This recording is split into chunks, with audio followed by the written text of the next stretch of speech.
സർവകലാശാലകളെ കാവ്യവൽക്കരിക്കാനുള്ള തീവ്ര ശ്രമത്തിലാണ് ബി.ജെ.പി.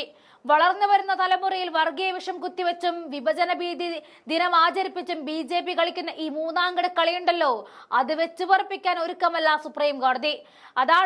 അതൊക്കെ എട്ടാക്കി മടക്കി പോക്കറ്റിൽ വെച്ചോളാൻ സുപ്രീം കോടതി ചീഫ് ജസ്റ്റിസ് പറഞ്ഞിരിക്കുന്നത്. കേരളത്തിലെ സർവകലാശാലകളിൽ വൈസ് ചാൻസലർ നിയമനവുമായി ബന്ധപ്പെട്ട സർക്കാരും ഗവർണറും തമ്മിൽ നിലനിൽക്കുന്ന തർക്കം പരിഹരിക്കാൻ നിർണായക ഇടപെടലുമായിട്ടാണ് സുപ്രീം കോടതി എത്തിയിരിക്കുന്നത്. സെർച്ച് കമ്മിറ്റി ചെയർമാനായിട്ട് റിട്ടയർഡ് ജഡ്ജി സുധാൻഷു ധൂലിയെ സുപ്രീം കോടതി നിയമിച്ചു കഴിഞ്ഞു. സർക്കാരും ഗവർണറും നൽകിയ പട്ടിക പരിഗണിച്ച സെർച്ച് കമ്മിറ്റിയെ സമിതി ചെയർമാൻ രൂപീകരിക്കും. സമിതിയിൽ ആരൊക്കെ ഉൾപ്പെടുത്തണമെന്നും ചെയർമാന്റെ വിവേചനാധികാരമായിരിക്കും. സ്ഥിരം VCI 3 പേരുടെയും പാനൽ ചെയർമാൻ തീരുമാനിക്കണം.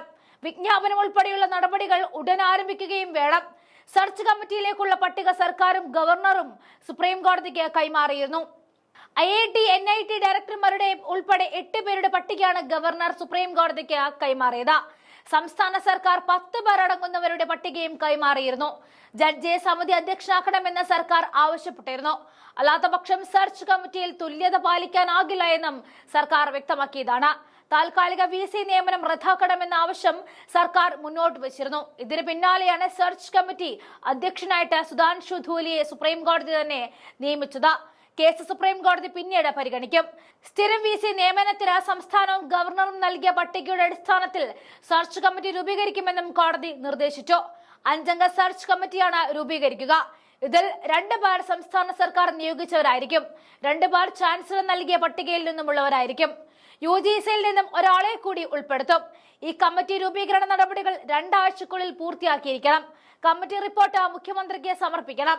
വരുന്ന 2 മാസത്തിനുള്ളിൽ ഡിജിറ്റൽ സർവകലാശാലയിലും സാങ്കേതിക സർവകലാശാലയിലും സ്ഥിരം VCമാരെ തെരഞ്ഞെടുക്കുന്ന നടപടികൾ പൂർത്തിയാക്കണമെന്നും സുപ്രീം കോടതി ഉത്തരവിട്ട് കഴിഞ്ഞു.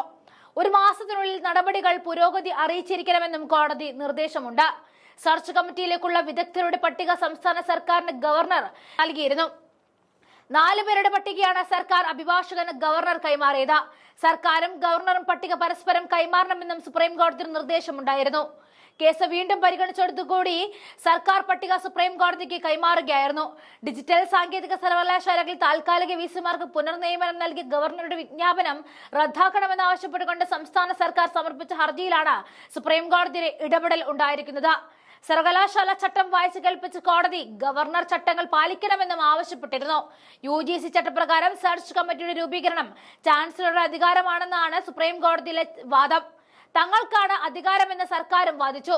തുടർന്നാണ് സുപ്രീം കോടതി സെർച്ച് കമ്മിറ്റി രൂപീകരിക്കാൻ തീരുമാനമെടുത്തത്. സർക്കാരിനും ചാൻസലർക്കും സുപ്രീം കോടതി നിർദ്ദേശം നൽകുകയും ചെയ്തു കഴിഞ്ഞു.